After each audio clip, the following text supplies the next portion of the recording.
Hi, I'm back with hard money lender Beau Eckstein. Hi, Beau. How's it going, Bill? Pretty good. So tonight I wanted to ask you two questions. The first question is, what's the biggest mistake you're seeing right now with house flippers?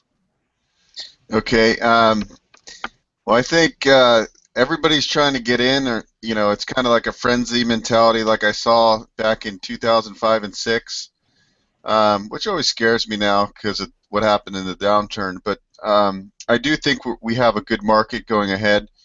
There's lack of inventory, so I don't really see big signs of any big major slowdowns.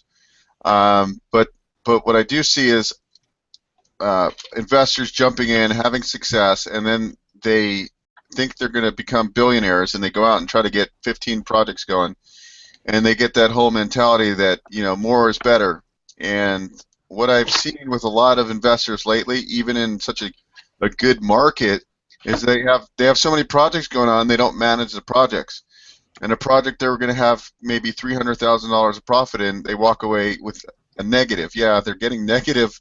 They're losing money in some of these deals. Because it's not because they're not good deals. It's because you can't possibly manage 7 projects unless you have the systems in place, and most people don't have those systems.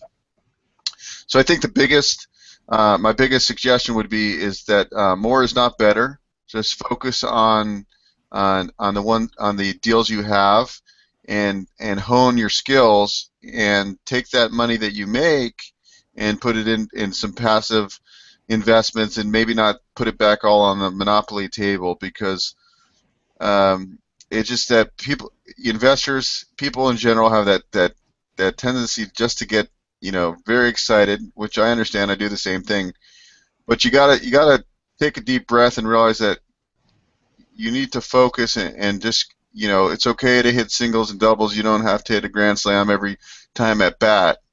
And I think if investors stuck with that philosophy, they're not going to get caught with their pants down when the market really slows down. So that's kind of the advice I would say is very important at this time.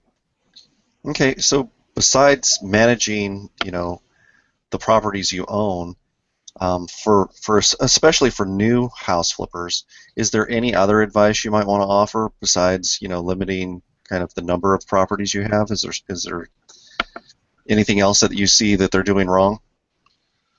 Uh, well, yeah. So I understand there's excitement because the market's good, and people see other people making money and talking about real estate again. So everybody's kind of when you get into house flipping, I think a big part of it is building relationships, and really, before you jump in, know what you're getting into. Really get 3 or 4 bids from different contractors on the rehab. Don't just take one contractor, and go out to the property. Once you find that property, you have lined up the contractor, you line up the money. Now, the big problem is that you now have to go and manage the contractor, especially if you've never worked with them. Once you've worked with a guy or gal, 4 or 5 times, you kind of know how they work. But for the first time, you should really be going out to the project every other day or every couple days, and making sure there's progress going on. You should be controlling your funds, and not giving them big lumps of money, so you know where the funds are going to, and really get your feet wet with the first couple projects. This way you understand how the process works. Then as your systems are in place, you can loosen the strains a little bit. And I think that's the best advice I can give for a new house flipper, is that you really got to do your homework, and go to Home Depot, and go to the different construction stores, and find out what materials cost, and find out the process of the construction.